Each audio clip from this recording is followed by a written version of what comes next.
We're not on video, right? No, just recording. All right, welcome. Good morning, everyone. Welcome to our Madison County Fiscal Court Special Call Meeting here at our Courthouse Annex, 135 West Main Street on the third floor in the Madison Room, Richmond, Kentucky, 40475 on 10/17 at 9:30 a.m. At this time, West Urban. Thank you, Robin. At this time, I'd like to call this meeting to order. Clerk Barger, if you will, please call the roll. Master Combs? Here. Master Lockmuir? Here. Master Hughes? Here. Master Botkin? Present. Judge Taylor? Yes, here. Just as a just information on everyone, you know, we were originally going to do this a work session, but we actually had a couple of business items to take care of today since we're going to meet already. And so that's why we did call this a special call meeting. Just remember, in a special call meeting, we can't talk about anything other than what's on the agenda. So, and so that's why kind of the agenda looks a little different. So, first order of business today is a resolution 2023-123. This is discretionary funds for resurfacing Crestview Drive, Pin Oak Drive, and Pine Drive. This is nothing new to anybody. We've already really kind of discussed this. Because we had it on the previous fiscal court agenda, but we hadn't gotten the paperwork, so we've pushed the transportation cabinet to get this paperwork. So I'll read the resolution. A resolution adopting and approving the execution of a memorandum of agreement between the Madison County Fiscal Court and the Commonwealth of Kentucky Transportation Cabinet, Department of Highways for the resurfacing of Crestview Drive, Pin Oak Drive, and Pine Drive. It's in Crestview subdivision in the amount of $52,403. Whereas the Madison County Fiscal County does hereby ratify and adopt all statements, representations, warranties, covenants, and agreements contained in said agreement, and does hereby accept the funds provided in said agreement, and by such acceptance agrees to all the terms and conditions therein stated, and whereas the Judge Executive of the county is hereby authorized and directed to sign said agreement as set forth on behalf of the Fiscal Court of Madison, and the Fiscal Court Clerk of Madison is hereby authorized and directed to certify thereto. Now, therefore, be resolved that the Madison County Fiscal Court does hereby approve this resolution and authorizes the Judge Executive and or his designee to execute the same on behalf of the county. Motion to approve resolution 2023-123, Judge. Second. Have a motion and a second. Any discussion? This is just another of the old subdivisions. It's a 40-year-old subdivision or more. Right before you get to Midway on 25. Yeah. And one of the things that happened here is, you know, a lot of times we'll send out a discretionary request, you know, a year ago, right? And what's happened this time is the state don't let us know that, hey, you're going to get this or whatever, and so we start picking off some of those roads. Well, Turner Ridge and Turner Ridge Spur was actually on discretionary request, and they actually approved it as discretionary. Well, we'd already blacktopped it. So we talked them into when they sent us that to go ahead and get the other roads that were on that list. And so it's kind of it's kind of just picking those discretionary requests off the list. So I have talked to Scott, just FYI, about getting some more discretionary lists together, because this I think completes the last one we sent in. And so he's going to be working on another discretionary list to get sent to the transportation cabinet to be getting our name in the hopper. What does qualify? Is there some kind of certain characteristics of the road? It does. It has to be a pretty bad road. I mean, it has to be a bad road. And of course, now that we've done the rating system, we know what roads are the worst, right? Now, I told Scott the other day, we're not going to choose the worst roads because you're not guaranteed discretionary money. So we'll choose the second to worst roads, which still qualify. But when we send that list off, the District 7 engineers, they come out and actually drive the roads to make sure it qualifies, and then they send it on up to the state. Yes. Yep. All right, any more discussion? We do have a motion and a second. Hearing none, call the roll. Master Lockmuir? Yes. Master Hughes? Yes. Master Botkin? Yes. Master Combs? Yes. Judge Taylor? Yes.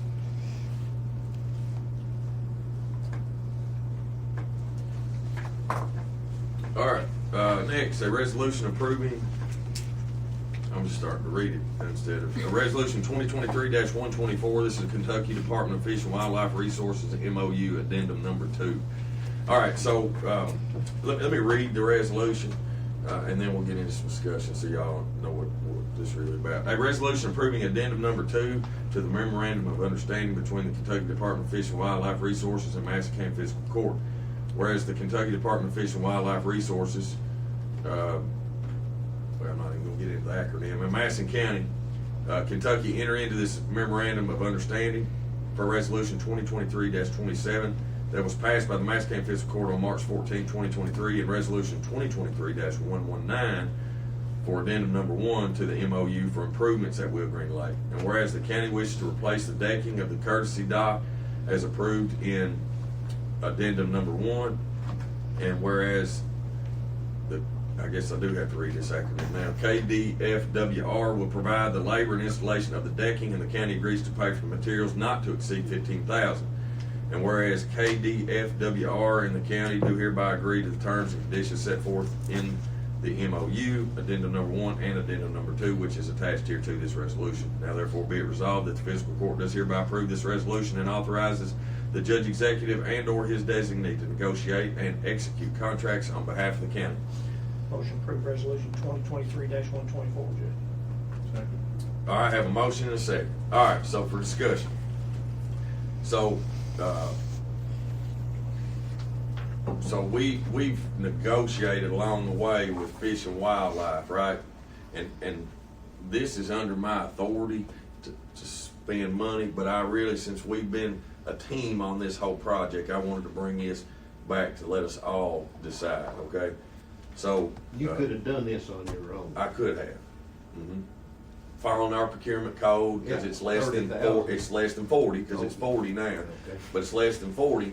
But we've already spent some extra money on blacktop, and it being all one project. I really wanted us all to be on the same page and us agree to this. Okay, so so there's going to be a new courtesy dock.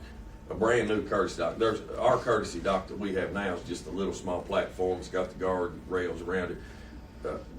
It's going to be going away, but there's a whole new one coming in that's part of the project. But when we when the state Fish and Wildlife want the blacktop was going to be more money, I kind of negotiated with them. Well, if we're going to do this, why don't you all go ahead and set us up for our slips? So we have the boat slips. Well, once they've done all that, you got the little boardwalk down to it. The boards look awful because the board's been there for 20 years or something. Nobody knows how long. And so we went back to them and said, well, why don't you go and replace the boards? Well, they said that wasn't part of our project. And so we negotiated with them that if we buy the material, they would do the labor to replace all the boards on the boat slip. And I think we need to make this change in this resolution, just FYI, because this says courtesy dock. I think it's confusing because you're going to call two different things courtesy docks. I'm going to say that this is really the boat slips. There's about, I don't know, Jill, 10? 12. 12. There's 12 different boat slips. I don't know if anybody's been down there, but all the decking needs to be redone. We've been getting quotes. They've been actually getting different quotes of whether you use treated or composite. This is pretty labor intensive because, a boat structure is not like you got floor joists, deck joists or something, you're just screwing to it. I mean, it's all metal, aluminum stuff. And so it's you got to have some certain type of clips and things like that. If we buy treated, like the treated material is approximately around $6,000.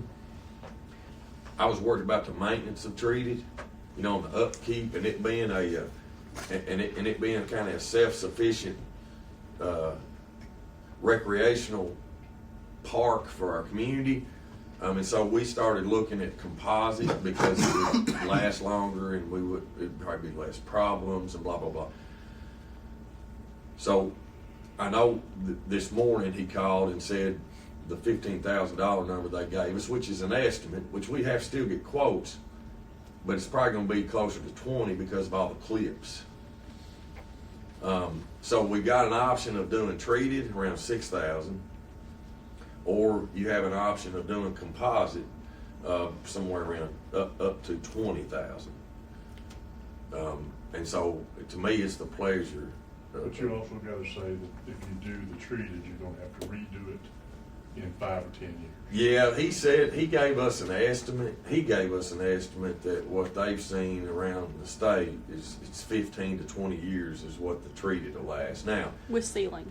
that's if you seal it regularly Right. and all So, that kind of we've been stuff. replacing stuff over So, at the marina. I've been so you're working- probably right. If you don't touch it, you're probably, yeah, I mean, you're probably right. Five to Well, 10. even 10.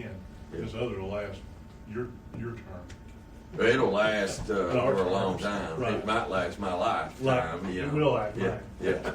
yeah, yeah. And so, again, you got to think treated lumber today, 6,000. 10, 15 years from now, what's it going to be? 8, 9,000. I mean, that same type of material. You know, you're getting the labor for free, so you're.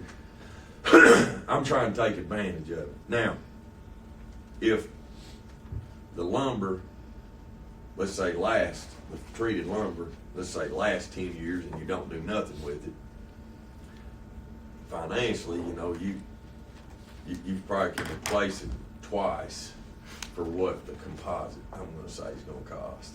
But you also have the wear and tear of it to where it moves and stuff, the treated stuff does, and it's gonna be safer if you use a composite. Yeah, there'll be a lot less twisting and you know, screw popping loose, or, you know, I think there'll be a lot less hassle with it. I think the composite will be a little bit more flexible. Now, you can't use like the Trex clips because that dock will be getting in, it'll get itself in a bind sometimes, and it'll pop one of those boards loose from the clips. You'll have to fast screw it down. But What do they recommend? well, they recommend there's a, I can't remember the name of it. What they call it? They called it Through flow. no. What's the other one? Timber Tech. Timber Tech, I think, is one of the things they'd send. It's a brand name. It's a manufacturer that makes it. It's kind of like It's kind of like it's kinda Trex, like but Trex, it's which is Because well, it's got to move. it does, but most time with Trex, so you have a clip, like when you put it on a deck, you have a clip that's hidden, and you screw that clip down, and then the Trex pops in and fastens into that clip. But a deck, regular deck, is not moving, right?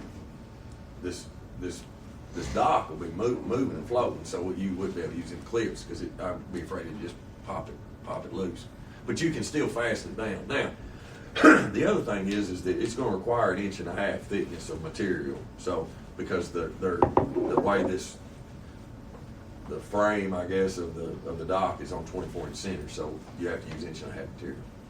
So I guess my question is to you all, and what I'm asking you all is, if we, what I need y'all to vote on today, which I'm gonna change the courtesy dock to boat slips, and then we would really need to not exceed $20,000 based off the conversations we had with Kevin at Fish and Wildlife this morning, because when they figured in the materials, that they didn't figure the clips that go along with it all. It's my desire that we do fix this in some form or fashion. It really started to look nice out there. I don't know if anybody's been out, blacktops down, boat ramps in, and I'd hate to have all this nice new facility, which is overdue, and then not have the slips nice. It is. So So, we've got the money now. so Traffic's gonna pick up out there with the kayak business. There's already been 2 or 3 clubs that use it on a regular basis. And there's a couple of them that even have fall fundraisers out there for toys for tots and things like that. So it gets a lot of traffic. It really does, more than people think. So I would be for doing it there. Main thing is get one for out there here and resurface. I mean, we've all done it on our own decks. Good Lord, it's labor intensive. Yeah. Painting behind it, and it never lasts. You may buy a 5-year stain. Yeah. You're getting 2 years out of it. It never lasts like you said. It's okay how you put it there. Is that structure, will that support that composite? Because that's pretty significant heavier, right? Composite. I'm not sure about that. My experience would be like with Trex, and I would say it's lighter than a regular 2x6 or 2x8. But I don't know about this other stuff, you know, there's different types of composite. Right. But, I'm not really sure of that, Brian. But I do think I mean, I that, wouldn't want to improve that layer, that structure's not. yeah, going to right. be- Yeah. They, in talking with Kevin, he doesn't have any concern about moving from wood to composite from that perspective. Those floats, I mean, unless they're bad, they should take that. And I think the courtesy dock that they're actually gonna be putting in new, do you know what it has on it? I think it's treated wood, and I It's think treated. the other difference too is just for everybody to understand the new courtesy dock and kayak launch that they're putting in, as well as the boat ramp. They are in charge of all maintenance and all repairs and everything, whereas these boat slips that we've negotiated out, we will be in charge of all maintenance and repairs. So if something goes wrong with the courtesy dock, it'll be on them to replace the boards, to seal it, to whatever they're going to do. But the other piece will be on the And I county. think these boat slips will get, I mean, they'll get more use than what that courtesy dock's gonna get used now. I mean, the courtesy dock now gets used like, 'cause you don't have any other choice, but, you know, somebody's gonna load up their boat, go out for fishing for a day. I mean, they're gonna put in and probably pull around one of them slips and use it to load their boat and stuff up. 'Cause the courtesy dock's so much easier. Also, too, I know that the courtesy dock is currently there. Over the past 9 years, we've done a lot of work on it, as in replacing the wood. And last time I was down there's wood in it right now that needs replaced. Yes, it is. Literally, it's about to fall through. And I talked to Scott, just speaking of that, talked to Scott the other day, with me and him and Shane went out there to kind of look at a few things, but we even thought about taking that and actually attaching it to the end of the slips and kind of making it more like a fishing little spot for kids, because it's got the guardrails on it, you know? Yeah. And where kids can come out there and fish and just put right at the end of the slip. So anyway, that's, Well, let's vote on this thing. okay. We done Well, got a motion in a second. but You might have to change The the. what? we talk more about this, we have, Yeah. You have to change make the motion Well, for we the do have resolution a- change. you got to change. Okay, we've already have a motion in a second. But I'm gonna make a motion that we accept the changes from the previous motion on this resolution. Yeah. If y'all are good with those changes. So I have a motion, do I have a second? Yeah, second, All right. to make the changes. Any other comments? Questions? Call the roll. Mayor Hughes? Yes. Mayor Bucket? Yes. Mayor Combs? Yes. Mayor Lockmuller? Yes. Judge Taylor? Yes. Thank you.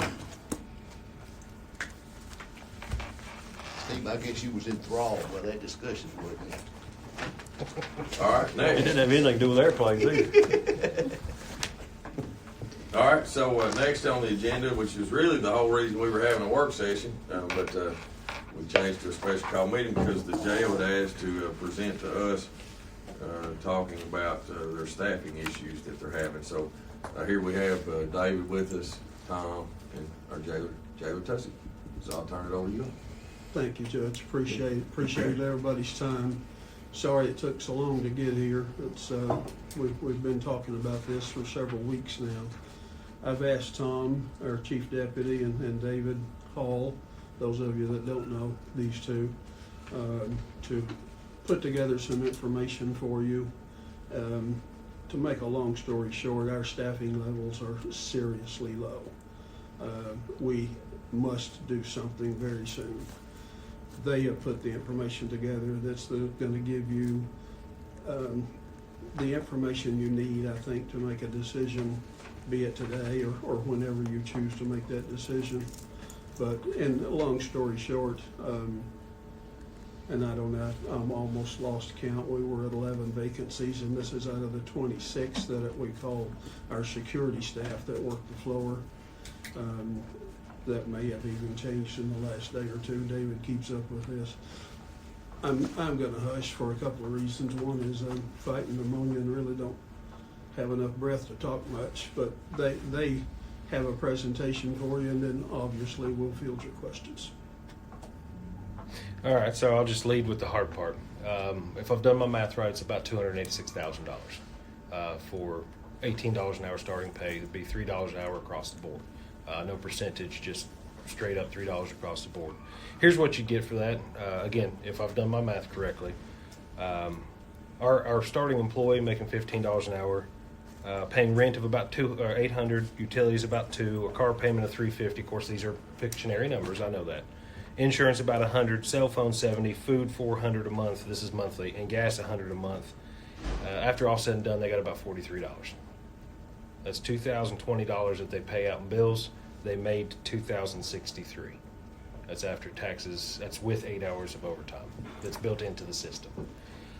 So the 18 would get that person, the same person with about $455 left at the end of the month. The way we would help or hope to pay for it is if we were fully staffed, and I did say if, and I understand, we could pull back 50 people from out of county immediately, which would save the county $638,000 a year. On top of that, those 50 would also generate some more revenue as far as our commissary. We are leaving no stone unturned. We've actually contacted Tiger and said, what is the maximum profit margin we can make with you people? Sell whatever you want to sell to whomever you want to sell, as long as it's legal, and don't gouge people. But how do we've started selling, we've installed microwaves so that we can sell hot items. We've went back to selling e-cigs. We sell pouches just to try to generate more revenue. Actually had Chuck from GTL or Viapath now in the office and gave him the same thing. Tell us what our maximum profit margin is so we can make some more money to offset some of these costs. The only other thing I have to say is right now at $15 an hour, I found within 3 minutes this morning, I'll say 5, just out of 6 different jobs that start at the same salary that we do. That's in the area. So. It's Lexington Daily Dog Walker, 15 to 19. Walgreens and Irvin, 15 to 17.50. Bechtold Family Dentistry here in Richmond, $15 an hour for a receptionist. Bucky's, which I understand every county department's having to deal with Bucky's, but Bucky's, $18 an hour for a cashier. Barista at Dutch Bros in Richmond, 7 cents less than what we're making right now, $14.93. Warehouse, this looks like it's for a temp service, but Focus Workforce Management, $17.75 an hour. And I'm going to quit there, but the reason I said all these are these are the same amount of money they can make right now with no stress. And I'm going to turn it over to David, and David's going to give you some insight into what it is to be a correctional officer. Thanks for having us today, guys. David Hall, by the way, for you that I haven't met, glad to be here today. I got a handout for everybody if you just want to take a look at it and kind of help everybody just kind of follow along.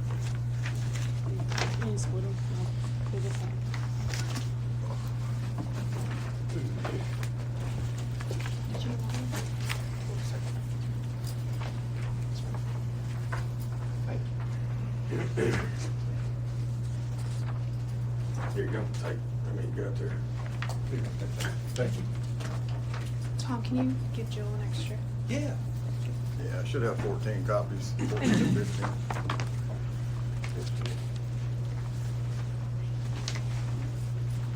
Get one, Sarah. So I want to talk about recruitment and retention and objections. I want to discover that with corrections fatigue. It's probably something you guys aren't really familiar with. I've been in corrections over 30 years and I wasn't familiar with that term until last year, but I was certainly familiar with what the behaviors that associated that diagnosis is. National Standards for Corrections Officers, stress factors and what those are, and then a closing statement justification for a higher wage. The first thing I want to talk about is what is corrections fatigue. Like I said before, I knew the behaviors. I've seen some of those behaviors in myself. I've seen them on coworkers at all different levels in the chain of command. So mental health issues was so predominant in the field of corrections that they actually gave it a name. There was tons of research done on this and they labeled it corrections fatigue, and it's specific to corrections officers.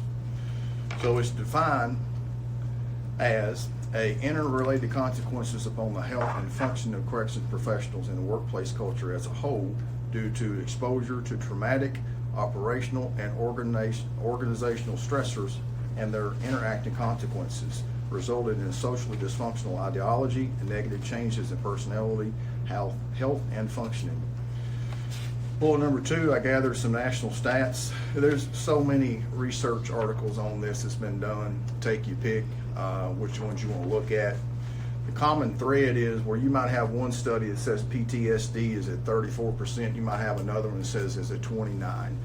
But the gap between the two is what the common thread is. Now, I do have one article that's pretty good. It talks about correctional fatigue. I can send it to anybody who wants it. Word of advice is 200 pages, so if anybody wants that, let me know, and I'll send it out as a PDF.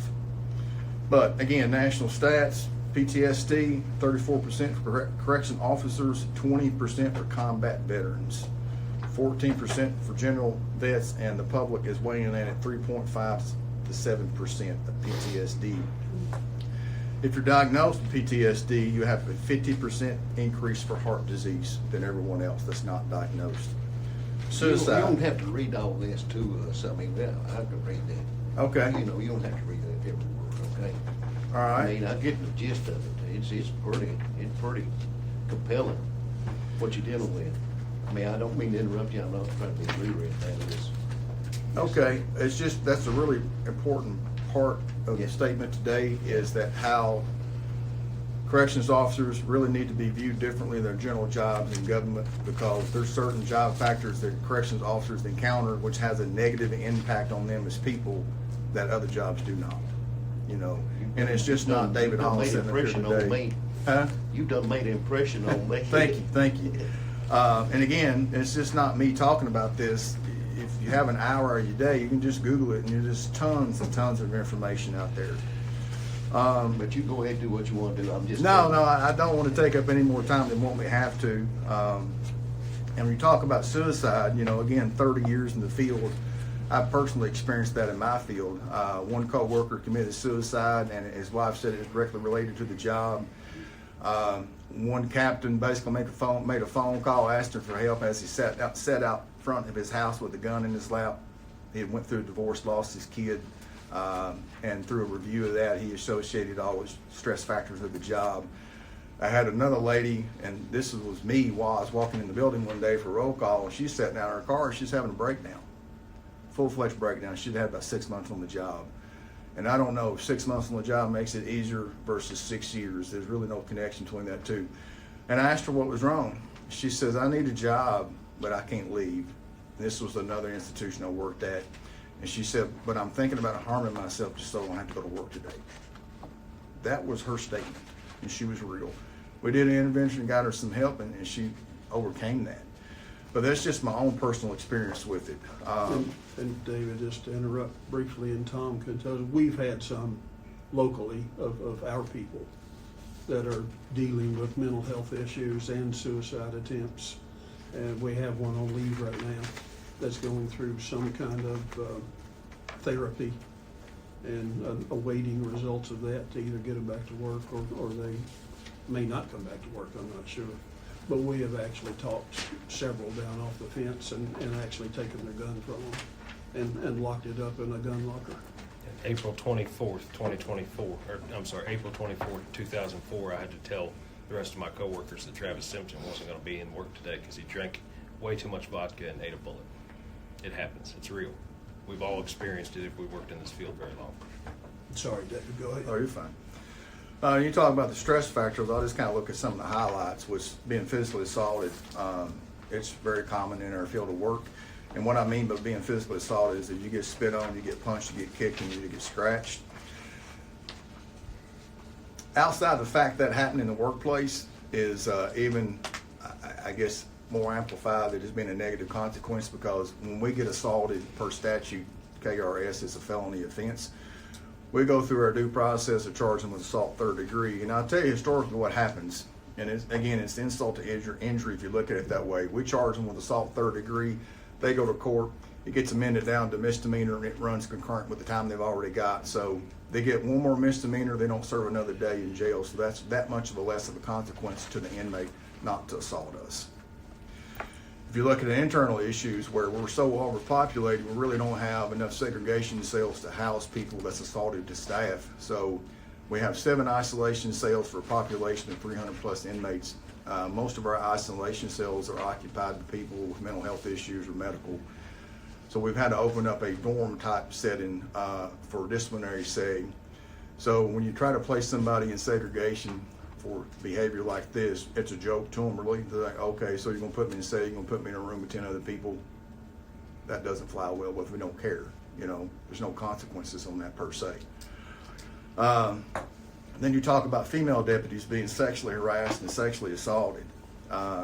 Constant verbal abuse from the inmates, cat calls, making comments about the body. Yeah, we do what we can on administrative level, but that doesn't curb it out.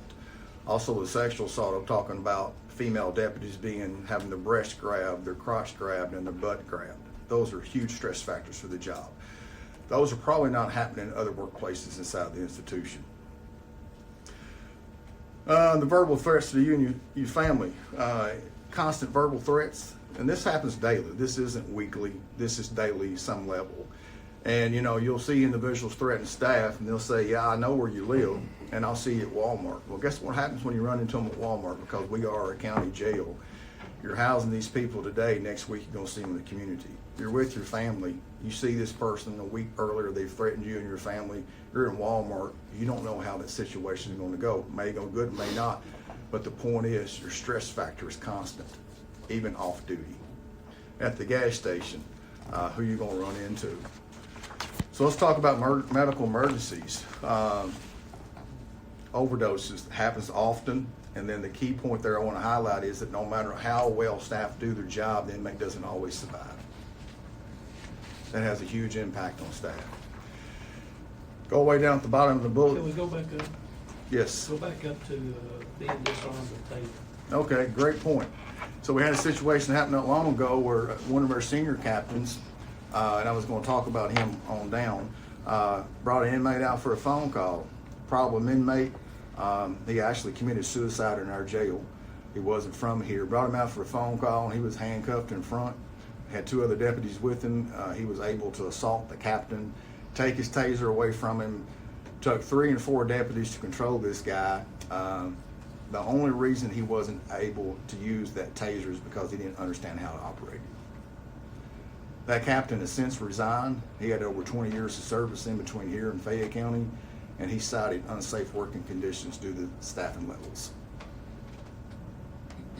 Yep.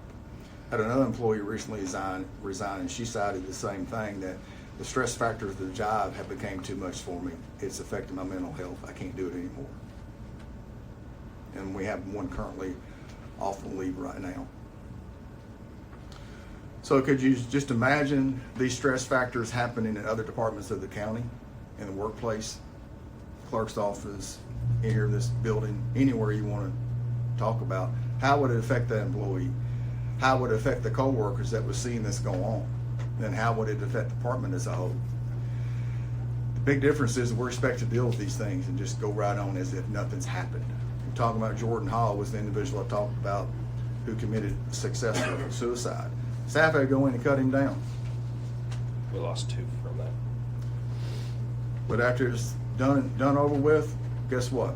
You need to go serve child. You book that person in. And they perform life-saving functions. CPR and bags and AEDs, and they try everything available to us to save those people. Yeah. And then they finish their shift. And I commend them. They're very good at that. They give 200% in trying to save someone's life. And they take it as serious as it should be, and they give full effort. It's just, sometimes it's just not enough. But the point of me having that in here is that the effect that it has on someone. Could you imagine anybody in this room perform CPR on anyone? Did they survive? Mm-hmm. Anybody lost one? Yeah. First medical emergency I responded to many years ago, and I said this because you never forget the first one, and it is predominant in the workplace. He didn't survive, but his name was David Hall, ironically enough. So we'll move on to close the statement. I'll just go on the second bullet, that the big thing is the $15 an hour.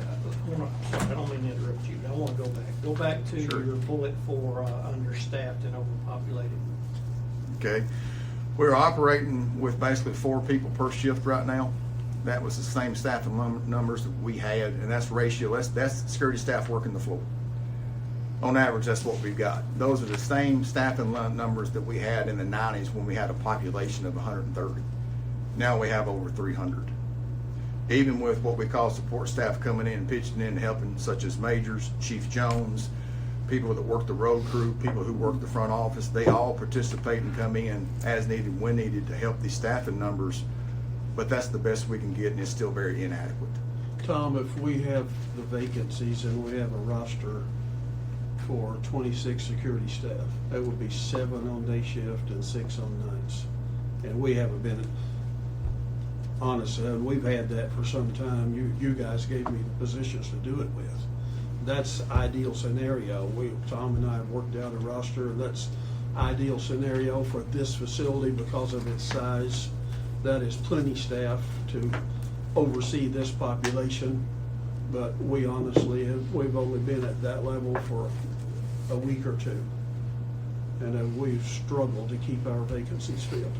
What would your current, I'm just curious, what would your current staffing look like if your average population was 200? We could lower those 6s and 7s to accommodate that. Probably, I'd have to think about that to give a good answer, and that's something that probably Steve and Tom would have to be involved in as well. For 204 to 5, 5 would be a perfect world scenario. Yes. Yes, ideally, if the population goes down, it offsets that concern of these staffing numbers. No matter, even if there was only 10 in the building, 5 is 1 in the tower, 1 in booking, which both have to be manned all the time. It leaves 3 people to deal with the entire inmate population. And Tom, there may be options that I'm not aware of, but right now we have 100 inmates out in other counties, and we struggle to find beds because they're going through the same issues we're going through. And I did just a little math to answer that question. If we could get this extra money, and if we bring back 50, both of those things could happen. Yes, we would be more populated, but more staff can handle more population. We would be doing it for about $30 per diem versus $35 to be housed outside. And I'll just say, just to the court, I actually said that. Dave and I are both working diligently to get ourselves trained as leaders and trainers to provide the best service to the staff and to you all. Was in JEI in Omaha, and I said $30, and every jaw hit the floor. Their per diem starts with a 7. All of them. Everybody we're sitting in that room with is $70 plus a day. They couldn't imagine trying it for 30.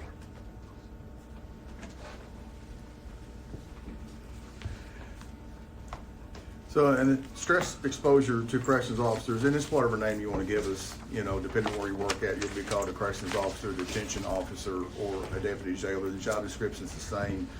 The stress factors are both indirect and direct. Either it's happening to you in your face and you're dealing with it, or you're reading about it in a report, or you're being told about it at a briefing, or you're being told about it by a coworker of what's happened. So it's constant one way or the other.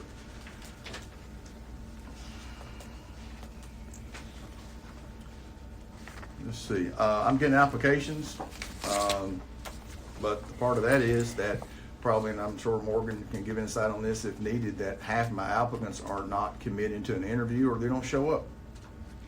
And that's probably common in the workplace as a whole. The ones that do commit to an interview, we actually lose them even through the process. Sometimes we'll offer them a job, they don't show up. Sometimes they'll show up and work one day, which happened last week. Had a lady show up, at the end of the day, she's like, the job's not for me, never came back. I commend her for at least letting us know. Most times they don't. The $15 an hour is attracting less than suitable candidates, and really what I mean by that is if I interview 5 people as a whole, probably one of those would be ideal for the job. I'll give you a good example. I had a lady, no, I'm not going to name her, but I want you to understand the type of clientele that we're attracting for $15 an hour. She showed up wearing house slippers. She didn't have any teeth, and I'm not speaking negative about this lady. I'm sure she's trying to better herself, but again, not ideal candidate to work inside an institution. House slippers, she had no teeth, she had 5 kids that was in foster care, and said she was a recovering drug addict. I hope that gives some insight. So what we're attracting outside of that is fast food workers, unskilled laborers, gas station attendants, and middle-aged adults who've never held down a job. The majority. I do have some exceptions come in, but those are far and few in between, and I'm embarrassed to even say that. I wish I could say something different, but that's the reality of it. Job of corrections is a very demanding and stress-filled occupation. As we know, you must be totally committed to the profession or the stress factors will become too troublesome. We're losing staff due to pay not equal to that of the stress factors. Some examples of surrounding counties, and there's a point with me saying this. Clark County starts out at 17, Fayette County Jail starts out at 25, Boyle County starts out at 18 an hour. And that's the entry level, that's day one. Kentucky Department of Correctional Facilities in both Fayette County and Boyle County start out at $28 an hour, and FMC Center in Lexington, which is a federal corrections position, starts out at $23 an hour. Most counties and cities pay public safety at a higher pay wage than other employees inside the county government or city government because of the stress factors associated with the job. In simple terms, and again, this bothers me to make this statement, but it's true. In simple terms, if I'm looking for a job, I would not choose to work at Madison County Jail because there are numerous jobs in the community that pay an equal or a higher wage without the severe stress factors attached to the job of corrections. Second, if I'm committed to working corrections and willing to endure the stress factors, I would choose to apply with the surrounding county, state, or federal facility to better my livelihood for myself and family. Big point here, and I'm sure we all know this, the county jail has the largest liability for county government. If you're going to get sued, it's probably going to get coming out of your county jails. This highlights the importance of attracting and retaining the best candidates for the job. What we're in a position of right now is I don't have a position to pick the best candidates. I have a position to pick the candidates that meet the minimum requirements. That's a horrible situation for the jail and the county to be in right now. We can't fill the positions that we got. I got 2 captain's positions right now.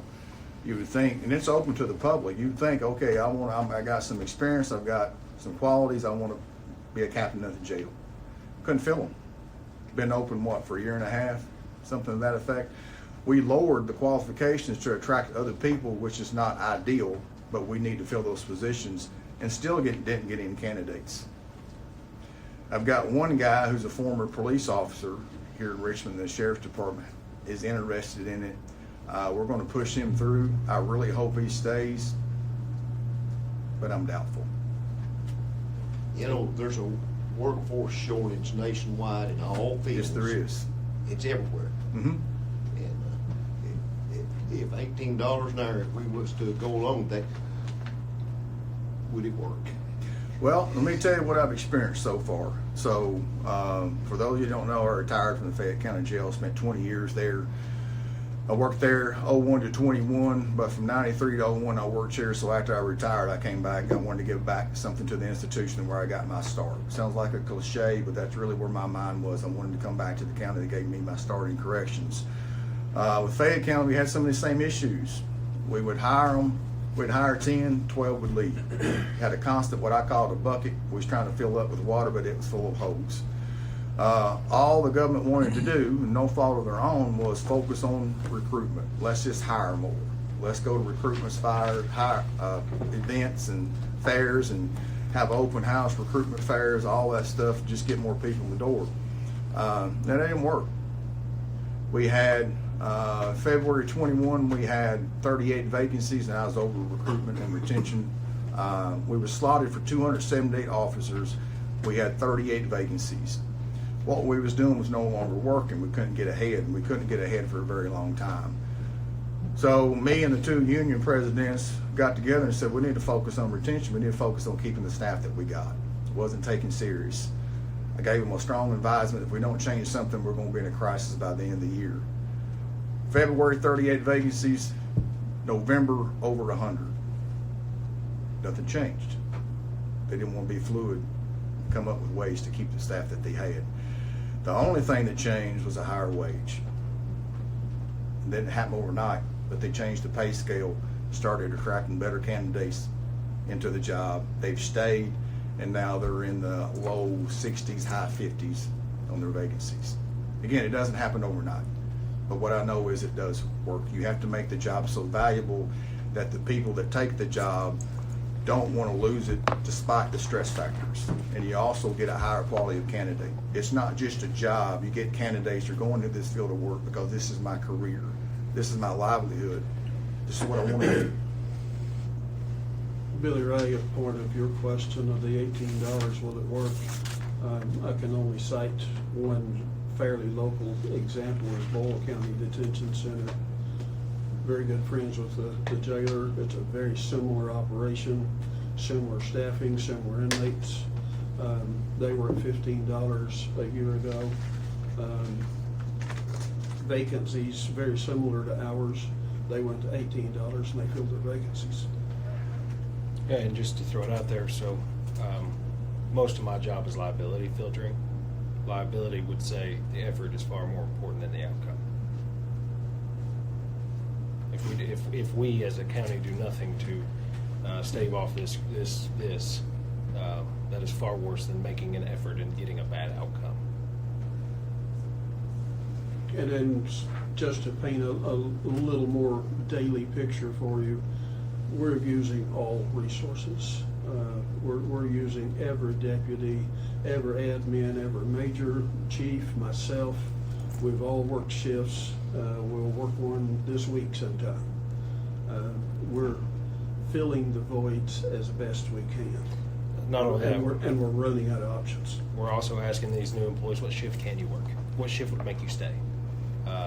We've asked, two of the captains have asked everybody who works there, would you all prefer 8-hour shifts versus 12s? What's the cause? So it's not just money. We're trying to turn over every rock to say what will make you all not want to leave anymore. And this came from the staff on the floor, and we're seriously looked at it this morning. We'll look at it more today at going to an 8-hour shift, simply because of the stress factors. There's less stress on an 8-hour shift than there's a 12-hour shift.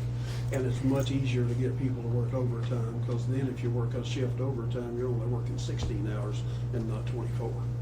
And I'll just throw it out here because this is what my input to them is this problem that currently sits that we have, it is a problem, compounds greatly over time. I have 2 6-year employees that are captains, 1 4-year employee that's a deputy. Every one of my lieutenants is about a year, just a little plus. Every deputy I got is less than that. In the next 4 years, I have no idea who's going to supervise the jail. And I'm gone. Where are you going? August 1st, 2027, I'm going to gather some retirement. I got to get the first one in. I'm not saying I won't be back, but I got to get the first one in. I know it's a lot to consider, but we've thrown out some ways that the jail can help pay for that pay increase. All we're asking is for consideration of what's been said here today, and a little assistance, whatever you can do for us, we'd be very much appreciated. And if you don't mind, the reason for the 18 is not to be with the status quo. It is to be attractive, to try to get people in as a career that will stay here 10 years and be a good supervisor for you all. And there is a lucrative, what we call an upward mobility ladder. These young supervisors, the captains that are on now, they're both at 6 years or less, and they're making what, Tom? 22? 22, 23, yeah. Y'all did a Steve, very well, good Steve, you got presentation. Thank Yeah, I you. was gonna ask, you had brought up some stuff earlier about Sure. some numbers and stuff, but it's not in black and white. Can we get that? I will send it to you, yes, sir. Yeah. And then the $18 an hour, is that just, all you're asking for is $18 an hour for first-time employees? It would need to be across the board because you would have your It employees maintains the making, upward mobility ladder, Steve. you'd have your lieutenants, if say we cut it off at captains, your lieutenants are now making more than your captain. Have we ever done a internal study with HR since you've been here, as far as what our staff makes versus what other staffs make? In other detention centers? Yeah. Yeah, I do have numbers for other Okay. jails. That you can share? Mhm. Yeah, because Well, I'll get it. I don't have any problem with increases. I understand the world we live in today, but I hate across the board increases. If you, I'd like to I'd rather look at a grade, and if this grade is X, and it's X over here, and it's X over here, and it's X in Boyle County, whatever, I'd rather look at a captain.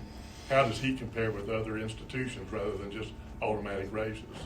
And then we may have to raise, but then we have the data to justify that raise.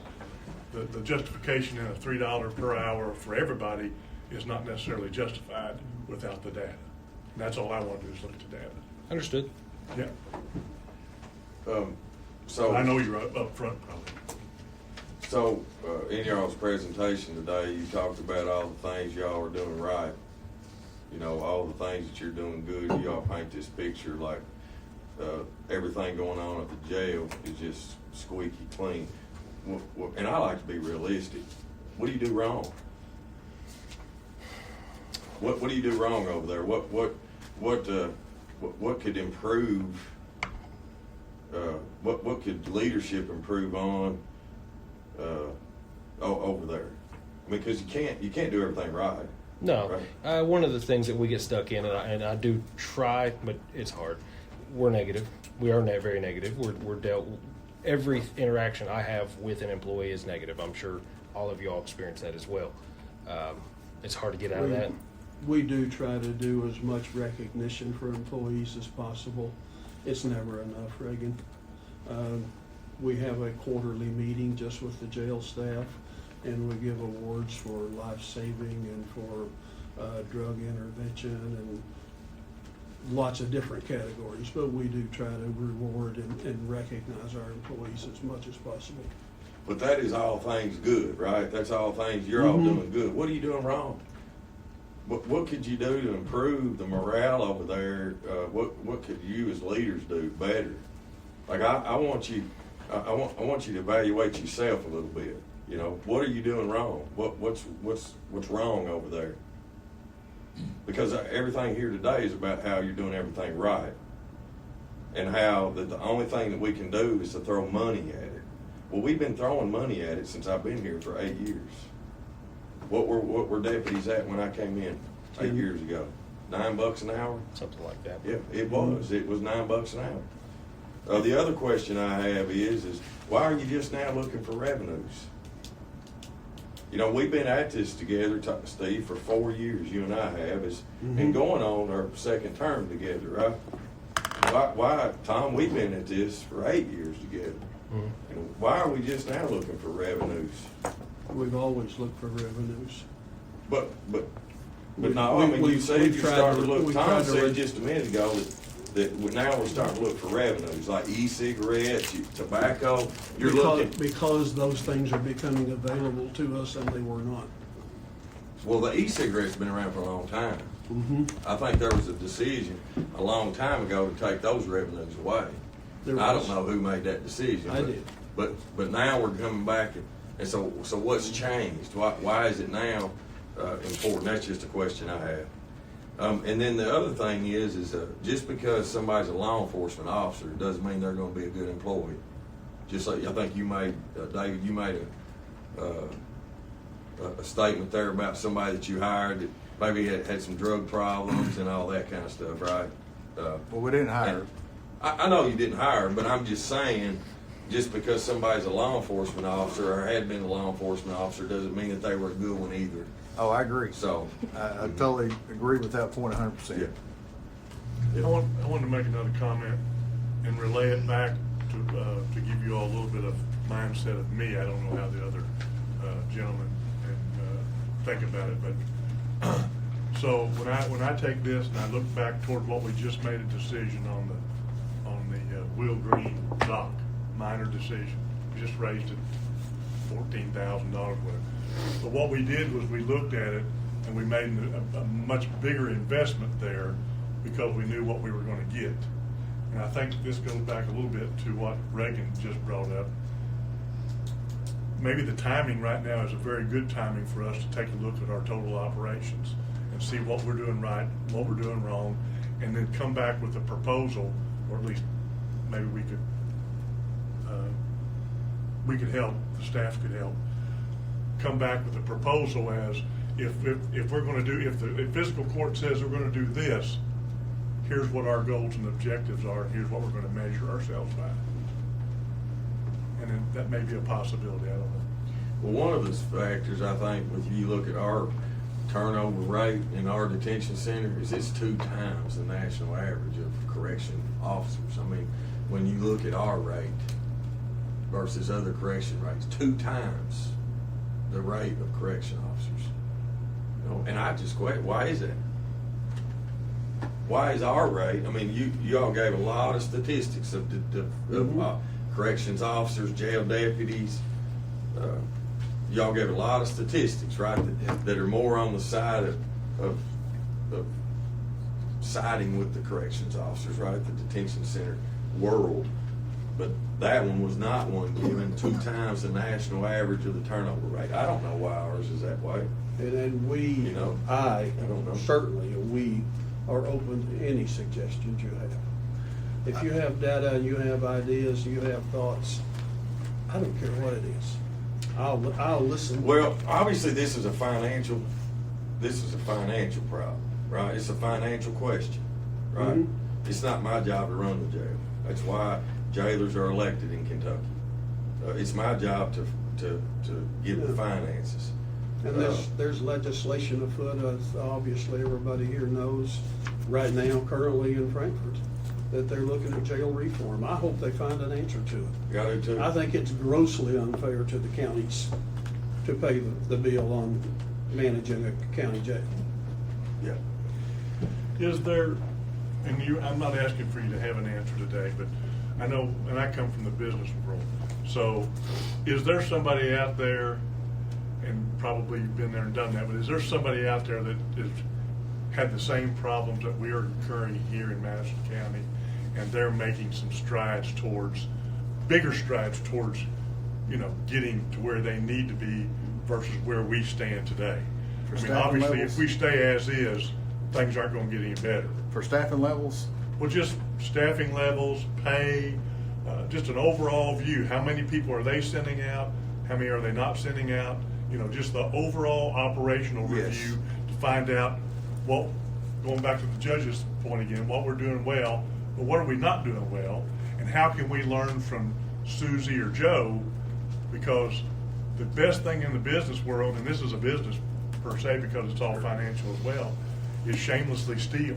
Shamelessly steal what somebody else is doing to make your other operation better. I just wonder if we've done any of that, or if there's opportunity for us to do it. And Fayette County wouldn't be a good one. Department of Corrections did an overhaul. But that's a big department, right? Mhm. What about Bullitt County or somebody that's close to us that probably got the same problem? In fact, I would think there's some people got worse problems than we got. Could be. I don't know that, but that might not be a bad thing to find out through the association or through your contacts or through your people that what's going on in Boyle County. If Boyle County is a good example, can we learn anything from them? Can they learn anything from us? Anyway, just some thoughts, food for thought. To go back to Reagan's question, what we're doing poorly in structure, accountability, documentation, and professionalism. We need to improve in those areas dramatically. I'll be the first to say it. But there's a but there. I think the but is that it ties into the quality of candidates that we're hiring. We have no choice but to hire somebody. And when it comes to promotion, it's a situation of pick the lesser evil. We have supervisors in position. That's what I call them, supervisors, certainly not leaders, because someone needs to be in charge. And they have no ounce of leadership. They're not a mentor. They're barely scraping by themselves. So that leads us into where we're at right now, operationally, as far as poor performance. And that affects the institution as a whole, reflects on the institution as a whole. There's some people there who would like to see change, but they're incapable of making it happen themselves. Could I, you gave me a segue, could I just make a small, first point, $3 an hour is not gonna fix that. $25 an hour is not gonna fix it. Mm-hmm. It's a culture. It's a culture within the organization. I agree. Let me run through and, so, when somebody comes to you and says, I'm done, I quit, and you said, okay, let me raise your pay $3, what are they gonna say? Probably stay. I'll stay. for $3 an hour. Yeah. So all the statistics you put on here, that they're basically killing themselves. They're gonna kill themselves for $3 an hour because they're chained to that job and they can't get another job. Is that why they would stay for $3 an hour? I think would improve their livelihood, yes, and offset the impact that the stress factors have on them as So individuals. what else has that person said? I'm leaving. Has there been conversations had with those folks that are leaving because you should have a lot of data because you got a lot of turnover? Why are you leaving? HR does the exit interviews. So what can you glean from those exit interviews to say these are the things we need to start knocking in the head first? Because if you don't have that culture of the supervisors, people are led, things are supervised. You have to have leaders in those positions and understand the pay and what's going on in our economy and everything. But people don't come to work because of the pay. They come to work because they're intrinsically motivated to do a good job and they want to be there. And I And don't it sounds like disagree. you don't have many, out of the ones you've still got right now, you still don't have many of those folks that are arm in arm with you. And I understand too, I would not ever, I would end up in jail because I'd kill somebody over there. You spit on me, we're gonna have problems. Yeah, I understand that too. I'm armed, you're not, I'm gonna show you, you'll Yeah. never spit on me again. That's why I'd be right back inside there with them. And it is the culture, and we're trying to change the culture. But you know, if we don't get a better quality candidate, then it's uphill battle. Right. Not that we couldn't get there, but it definitely makes it harder when you're in a position that you've got to just take what comes through the door that meets the minimum qualifications. And I'll just You be, gonna talk? I'll just be honest. It's gonna take 2 years to turn this around. I did not turn anybody loose when I was a captain. I was in charge of day-to-day coaching. No one got turned loose for 2 years. There isn't one of those. So our supervisors are having to supervise everybody every second, which causes them to want to leave. We are open to suggestions completely, absolutely. Well, I mean, and Steve, you might be, you really might be, but I don't know if people that are under you are. And I don't know if there's people that are coming on board or getting on board to changing the culture. You know, I don't know if there's enough time that's gone by. I mean, we've given suggestions of ways to change the culture. I mean, getting intimate with your employees through an evaluation process and coaching sessions that you all didn't participate in last year. You know, I think Morgan has tried to work and encourage, and I mean, but there's sometimes participation, or sometimes there's not. And some of that stuff, I asked that question earlier about what's wrong because I want y'all to recognize some of those things. I want us to be real. I mean, I got your back. I've had your back, but y'all don't have our back. We'll And take that's where I get responsibility for that. frustrated. But last Saturday, I had 36 different conversations with every employee that I have. And I have a thread with every employee. And I talk to them all the time. I get that we should have done evals, but I can't talk to them anymore. It would cost me sleep. I get what you're saying. But they all know me by first name, and they all call me with every problem they've ever had. It's So not. why are you doing the evals? You're not their direct I'm not. supervisor. I'll Hey, own, their I other said we'll person own is. that. Yeah. We screwed that up. Sorry about Cust. We made a mistake. We will fix that mistake, and I think we have. I hope. That's not the only one, Tom. I know that. Y'all need to get your head out of the sand. Morgan, do you have anything else? Do you have anything you'd like to add? Yeah, I don't want to share any too confidential situations with things that are happening. But the problem is the conversations may be happening, but your employees do not feel that. In the engagement surveys and the pulse surveys, we've been through those for 2 cycles now, and it's still the same conversation from all of the staff there. I don't get communicated with. I don't see anybody from the administrative office. I've seen Tom Jones one time on the floor. The problem in tandem with that is when it comes to things like exit interviews, some of the staff over there are not even comfortable enough to come and speak with me. They feel they're going to be retaliated against. You know, in the conversations I have had, discrimination has been a conversation. Sexual harassment has been a conversation. The employees that are leaving are sharing things with me that are extremely concerning, and I've talked to you all about those things. while trying to protect confidentiality. But I think there's a lot of culture problems. I mean, we've done research on this. We've talked to other jailers as well. I don't want you all to think that you are solely responsible for this. We're trying to help out. But, I mean, Scott County increased their wages, and they still have a 70% turnover rate. And they're at 18.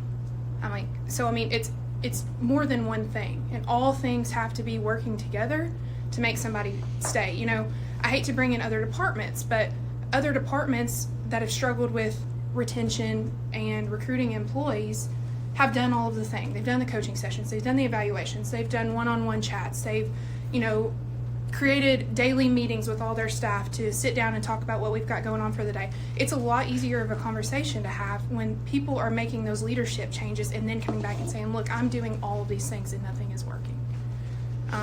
There's been a lot of cultural problems this year in the department that are really concerning. And those definitely have to be fixed before I think we can make any wage improvements, because I don't think that always fixes everything. No, it doesn't. It's an And it's effort. bigger for us as a fiscal court than just the jail. Understood. I But completely get that. we've got 12 other departments. We got a sheriff's department. We got a clerk's office. We got all these individuals. So, you know, you all want to say it's a hit to us of, I don't know, 300,000. Well, it's not. I know that. It's not. It's a hit to us of $2 million a year. 1.8. I mean, it was $2.1 million off $4 increase. I did the math. So now you're saying $3 across the board. I mean, it's a hit of us of $1.8 million a year. You know, if you get that kind of increase now, I'm sure the sheriff's offices, you know, they're going to be tickled to death to come to us in January. You know, with the recommendation, well, they got to have raises too. Road department. Road It's department. Pandora's box. Mhm. The pay raise is Pandora's box. But here's something I can offer to you, because we do have the money for it, is that the number of people that you're sending out, if there are places for them, we got the money to send another 100 people out. What would 100 people less in the jail do for you? Make the staffing numbers safer. We The put ratio. on a tax for that sole purpose, to pay for prisoners going to other counties. I don't know if there's that many more places out there, but we got the money for it. That would help quite a bit. It's an option, Tom, and I'll look into it. I know we struggle right now with the 100 we have out of, so finding another 10, 15 beds. But it's something that I will put the feelers out. I'll work with the KJA and anybody else that's might have some input on that. If we can move 100 inmates, absolutely. But so, what feedback are you getting why the people are leaving? The only I mean, with feedback those- that I've gotten is what I've shared today. Anything else has not been directed. It's just- And I I've tried not to been schedule interested exit in. interviews with both of It's those just the individuals, stress and they of did the not job. come.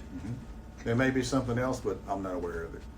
So what ideas have come from those people to try to make their situation better within their work environment? I mean, do you get any bottom-up feedback? Because the person closest to the problem is closest to the solution. If they're having problems, they've been thinking about, boy, if we could just, on little stuff. And you don't know what that means to a human being when they stick their neck out a little bit and they say, boy, I'd like to try this, and you say, awesome, let's do that. You've got that person hooked. The feedback that I've received is less inmates, more staff. Will make the job better. So procedurally, how things move, and I know you're locked into how the jail's built and how it operates, but procedurally, there's nothing anybody's come to you and said, could we change this around so this might not happen again? They've 8-hour suggested the shifts. 8-hour shifts. They've just came and asked that last Friday or Mhm. Monday, yesterday. And then we're seriously looking at changing that, because that's what the majority of the staff have indicated they would like to see. I don't know that it'll work, but I don't know that it won't work, but sometimes you get your best suggestions when you have a suggestion box that nobody knows where the suggestion came from. We've done anonymous boxes ever since I've been there. And it's about all it collects is trash. Okay. So if you have a suggestion for improvement from The people on the floor, I'll call them, because they're Mhm. the manufacturer. You do it now. I don't care what it is. If you can afford it, No. you do it, because that's where you start to build a relationship And that's why we're seriously looking between at the those 8-hour people shift. and you. Now, it doesn't have to be anything big either. No, but that's what the people are asking for. Yeah.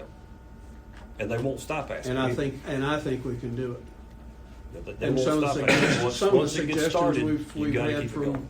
Morgan about command staff on the floor. We've had numerous discussions about that. I go on the floor, Tom, all the majors go on the floor at least daily. And then it's not just to walk through the jail, it's to actually talk to the staff and the inmates and get feedback on the floor, what's going on. And it's to give them support for what they're doing. I think Tom's pointing something you can act on if they see the population going down some because you're shifting some out. Mm-hmm. I think that's a big positive.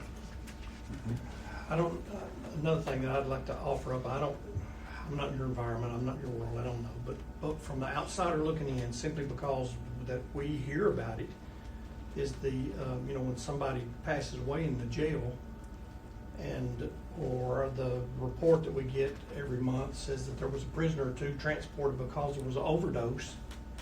Mm-hmm. I'm gonna tell you something, guys, when I hear the word overdose and jail put together, I about stroke out.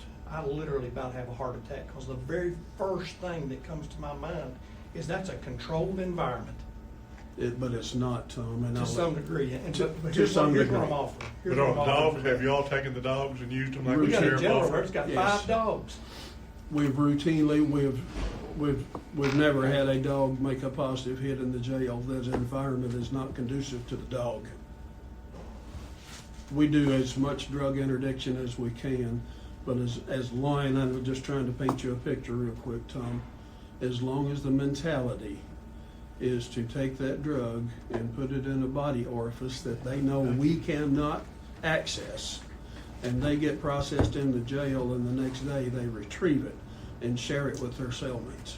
The inmate that passed away there just recently, We don't have toxicology back on him yet. We suspect that was a drug overdose, but right, we're but that not sure. individual worked, was that individual outside of the Yes. jail on Saturday? Mm-hmm. Working the Millstone Festival, Yep. correct? Mm-hmm. And not working our household hazardous waste event. We didn't have any inmates that went to our household hazardous waste event, nobody showed up. But they went and worked the Millstone Festival, is that right? I was told they set up a tent. I thought you were supposed to get 3, is what I was told, Where? to that event.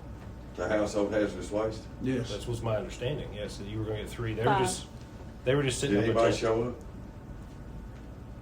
2? 2, I think. Good. Yeah, they didn't work the event. They just set a tent and went back to the house. It wasn't a 15-minute. Who didn't work? Those inmates did not work At the event. Millstone. They wouldn't set up a tent that took 10 minutes. No, And that individual was out that day, right? Mhm. Yeah. Well, not to get sidetracked, but my point about the dog is the dog is, whether it hits or not. They're a good it's- deterrent. It's a deterrent. Absolutely. And it's a free resource to us. Mhm. The jails, the sheriff's department's got them. And I know that's I'm not trying to volunteer your services up. No, but it was offered. But they're there and they're a resource there. I'm using them as much as they'll let me have, because somebody's, oh my God, here comes a dang dogs again. And the word gets out, they got dogs. That's just They're gonna something that bring them in. may help you, it may not, I don't know, it's a little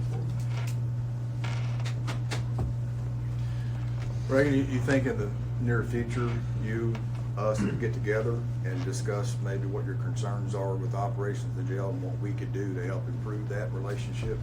And I've had some discussions with Steve, again, I kind of goes back to Kenny. I think you got to lead by example, and when your leadership is not leading by example, then I think it just passes down.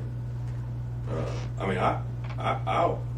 want us to succeed as a whole, right? I'm not in over here that this is my house. I have tried to implement procedures and structure that we all can live under, and it benefits us all. You know, I mean, nobody can look at me since I've been here for 8.5 years and not say that we've improved the environment, right? But I can't improve your environment. You all have to improve your internal environment. I've given tools. You know, we've created tools. We've made decisions together. But you got to take the good with the bad. You know, I want to know what you do wrong. I mean, again, I've made some pretty, you know, big statements of Yes. what we need to improve upon. Yeah. That we're not doing a good job at. yes, you have. And I want to see those things improved. Yeah, I do too. And we continue to try to encourage and work and work and work, but sometimes it feels like Groundhog Day for my office, you know. But I want us to succeed. I wish we had all the money in the world to pay everybody good, right? I wish we did. But guess what? We work for the taxpayers. Taxpayers say that they don't want these things. They don't want to pay more taxes, right? So what are we doing? We're trying to be creative. I've been trying to be creative since day one. I understand You know? that. And I don't want a picture painted to me of like, oh, we're going to start doing all these things because we want something, right? You need to go ahead and be doing all these things, then ask for something, right? And we did on our inmates. We were down to only 50 inmates out at one time when we had staffing. And then our staffing got worse and we sent more inmates out. Yeah. It's a vicious cycle. Yeah, I understand. It's tough. It's a tough topic. Brian, do you have anything, man? Yeah, You know, I like to listen and hear what everybody's got to say. And at the end of the day, I mean, no matter how much money you pay me, I wouldn't come work for you, Steve. And I like you. But I wouldn't do the job. So I don't know that money is everything. But what I would like to see, the little short time that we've been here, seems like everybody's answer to all their fixes is to come to fiscal court and ask for more money. I want to see departments go to all the resources that are available. You know, we've got the state legislatures getting ready to have a budget year. To me, when I look at it, I would think that was where you guys need to camp out. You need to be there. And get before we've got 4 reps in this county and a senator. I mean, lobby and get those things done. And to, you know, I'm in manufacturing, just to Kenny's point, Billy Ray, you know, you've got to develop a culture within the jail that people have confidence in their leadership. And they got to have confidence that if they find a good idea that they've got an ear and that they can come to that person and they can make changes. Because the best people that you've got are the people that are out in the floor and seeing all the stuff that's going on.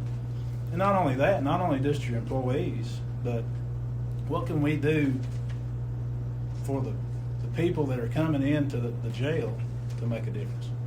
How can we affect their behaviors more? Can you all know of anything that we could do to change the behaviors so that people aren't getting assaulted or to, you know? And I know that's a difficult thing, but is there things that we can do? Can we look at those things? Does the Jailers Association, is there other jails that we can look at that have like what I would call like a rapid improvement events where you sit down with a group of individuals and you tackle a problem head on and you come out of that meeting with a fix for that problem. You know, whatever it may be. It can be simple, like Kenny's, you know, little things. But it does make a difference because all of us want to go, you know, it's a burdensome thing to have to work for a living. But when you do go to work, you do want to have some kind of sense of pride, sense of accomplishment, and to walk away and feel like, hey, I've done something today. And those are ways that you can do those things. You make small improvements, but at the end of the day, those small improvements, you're building on all that. And you develop a culture to where people have pride in what they do. And I'm not saying that you don't have that, but I'm saying that is there ways that we can increase that? What I would like to do, if it's a financial decision for the court, I want some return on my investment. I want to see something different than what we've got. I don't know that a wage increase is that. I would rather invest in some kind of capital project that makes a difference. It may not be feasible, I don't know. You know, when I looked at the wages, I went to KCO and looked at their salary explorer and looked at county our size, and I agree, we're not at that mark. You know, we need to come up. I don't know if like to Steve's point, across the board is the right way to look at it. Can we look at shift differentials? Do you all have that now? No. I mean, people who work nights, they should be paid more. People who work weekends, are there peak periods in the jail where you have your intake is high? Maybe those people need to be compensated more. It's just, I mean, there's just so much that, you know, we need to look at. And one of the things that when I ran for office, I recognized that the jail is the biggest liability of this county. There's no doubt that the jail, and that's the biggest problem that we have in this county, is our jail population. And it's going to take all of us working together to make it successful. And that's our taxpayers, that's everybody working together, our clergy, the jail, the county, all of us. It's not your all's problem, is what I'd like to say. It's not Steve's problem, it's not your all's problem that the jail's a mess. But all of us have to work together to make it better. And, you know, I like to pay top dollar. It would be great. But like Reagan says, we're accountable to the taxpayer. And whatever the taxpayer says, hey, this is what I'm willing to pay for, that's all we can pay for. But I want you to know that, you know, it's a difficult decision, and I personally will commit to do whatever to get it right, because it's one of the biggest problems I have is your guys' staff. It bothers me that they have to run a jail in an unsafe environment. If that was in manufacturing, it would not happen. They would go broke. If the culture in the jail, the policies of the jail were a private business, you would be bankrupt. So I don't know. There's just so much to this problem. But I think we're here to help you with it. It's not shoving it back on you, because it's not going to go away. There's going to have to be changes. And So where would the fiscal court like to go? Are y'all good? Y'all done with the presentation? Yes, sir. Where would the fiscal court, what would y'all like me to do? Can I make one more comment for him? Sure.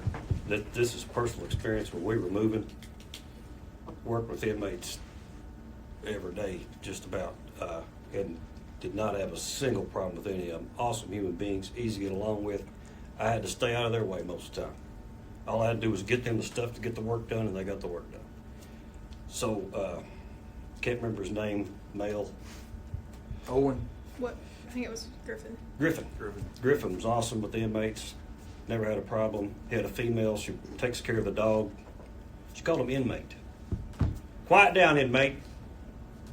When they were just in there working, chatting. Quiet down, inmate. Well, all that does right there is put a wall.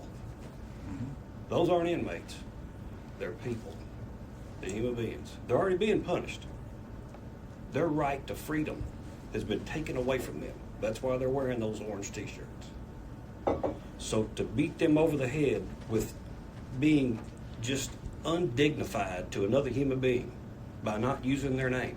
And if you don't know their name, say, hey, you. Don't use inmate. But that's somebody that needs a little bit of power. And they got in that position. And that's the last damn person you need in that position that wants to use it as power. You got to have somebody that goes in there that wants to help those people turn them around. Because if we don't turn them around and get them back on the tax rolls, putting money in instead of taking money out, we're done as a society. We cannot afford to fund governments anymore. And it's little stuff like that that's going to turn that person against everybody that works in that jail. When they're out helping for free, basically. I mean, I know they get paid $2 a day or something, but to be just talked down to in public in front of other people is just, it's bullshit. And just for the court, I completely agree. Actually, in our training, specifically, I quote, I say it every time. They're just us one bad decision away. Amen. And they call me by first name. No inmate calls me chief.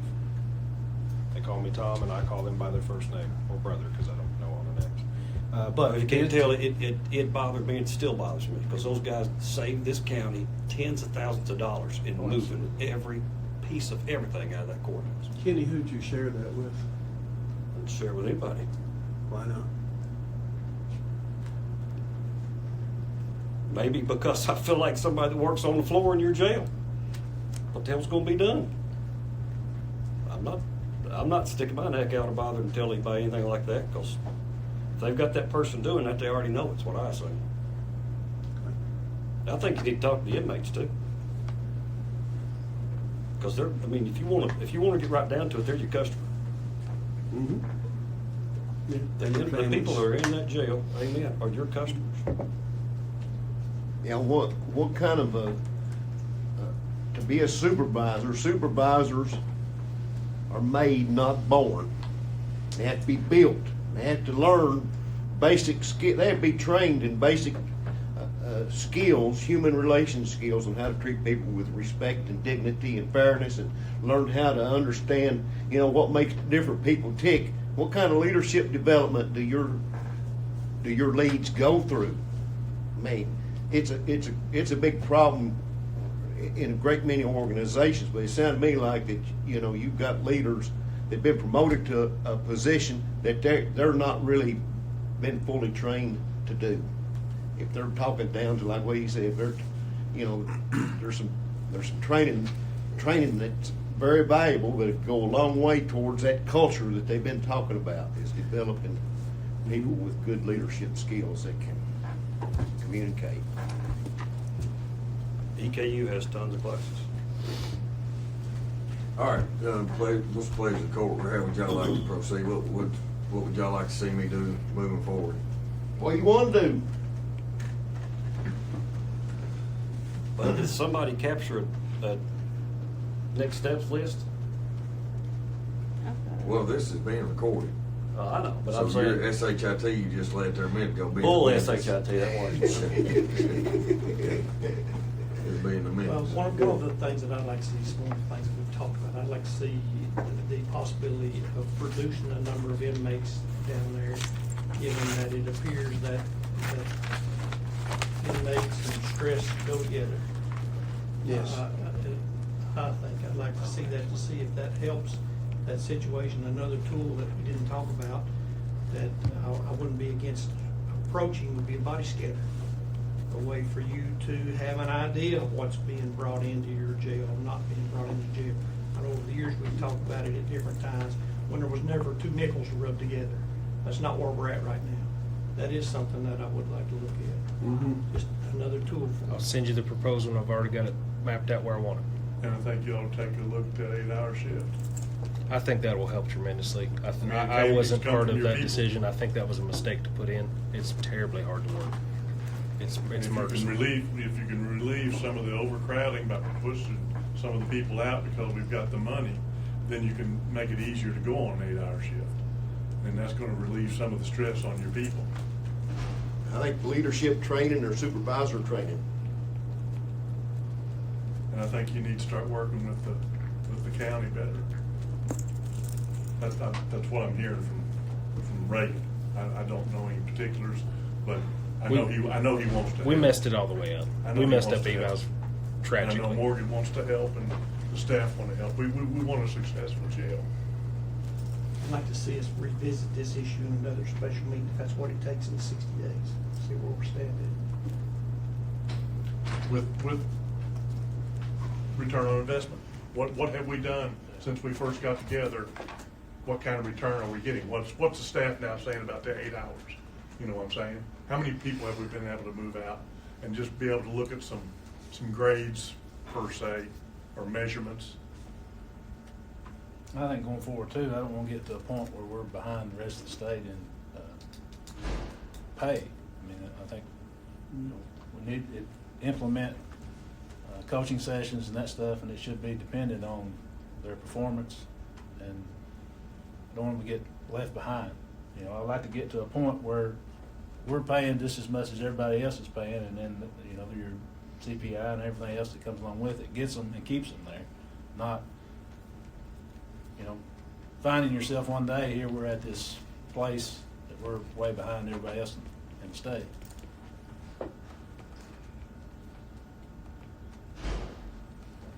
And we increased the wages this year Mm-hmm. by $1. Yep. I mean, what would that be, 70, what would that be, $1 on $14? I mean, I don't know what percentage that is, but, it's a pretty good percentage. The fiscal court did that, We appreciate that. you know, and that was for starting out folks, right? It's what, you're not having a problem filling Tom's position, Sherry's position, or Kyle's position, or, I mean, 7%. 70%? 7%? I know that working in the jail is not in the same classification as working on the road department. It is a bad environment, and it's not for everyone. I think that is, they're different. It's a different environment, and it takes a special person. I don't know, being down there at the end of Bend Road in a dump truck at 3 o'clock in the morning, somebody else might have a different, A school bus driver too, I can tell you that too. they might have a different opinion, you know? Yeah. I would definitely agree with the school bus driver. I know, I mean, maybe y'all just help me with some feedback, think about this, great information, help us with some feedback, feedback of like what we want to do. I'll take your recommendation, maybe 60 days. 60 days might be tough, maybe 90. I think it'd be better to have Or by the end of the full, year, maybe. full quarter in. I mean, maybe sometime mid-January or something like that. See how it shakes out. I guess what we need, from the jail is if whatever you implement, we need some way to measure it. So that when we meet again, we can determine if that was a good decision, bad decision, whatever. So we can look at other things, other possibilities. Maybe a monthly update or something, just short and sweet, but meaningful stuff. I mean, if pushing some of the prisoners out, we know it's gonna cost us money, but Tom's point, we've got the money. If it helps the overall life of an employee over there, then we need to know that. Well, I mean, I've had the deputies call me personally and complain about leadership and discrimination and all that. You know, I mean, I've had that, and I try to stand back. I mean, I'll be sympathetic, but that's not my elected role. I'm sorry. We try to encourage. You know, I mean, so it's hard. It's hard for me when I get those type phone calls. You know, because I learned, man. I've got myself in some. With some bad opinions of people of not staying in my lane, you know. But I look at it from a financial standpoint, and I don't think throwing $3 at this and what it would mean as a domino effect across our county is going to fix it. I think there's many other things that you ought to be doing to change the culture and to fix it and be more proactive. We're being reactive right now. We're rushing, saying, well, we're going to sell e-cigarettes. We're going to do this. We're going to do that. Trying to, man, it's something that takes over time. You know, this government, the county itself didn't get where it was in the first year, and we sat back on Easy Street for the last 7.5. Man, we have continually tried to churn and work and implement and change and to create a culture that is good. Kenny Barger, same way. You know, what I invest in my people, I think shows.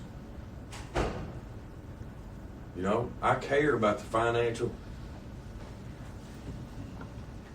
position of our county. You know, I go back to county vehicles. I mean, that's a perfect example. I don't drive a county vehicle home. Tom, do you drive one? Mm-hmm. Yeah. Steve, you drive one? I noticed I haven't seen it in the last couple of days, seen your truck. But again, I mean, why? I mean, you know, if we're really doing everything we can to make things better, then you wouldn't be doing that. It's just plain and simple. Plain and simple. So, how many times do you get called out? 3 or 4 times a year. So, as a leader, that's the steps I'm gonna take to lead by example. To make sure that when I gotta come to the taxpayers, Madison County, and I gotta ask for an increase, that there's none of this stuff over here. It's just the way I lead. And it's worked for me. So. Anything else, guys? I make a motion we adjourn. Got a motion, second? All in favor? Aye. Aye. All opposed? None? We're adjourned. The ayes is above the nose, that's the way it's supposed to be, ain't it? Recording stopped. You got a real mistake. Yeah. Good to see everybody. Thank you. Kenny, I need you to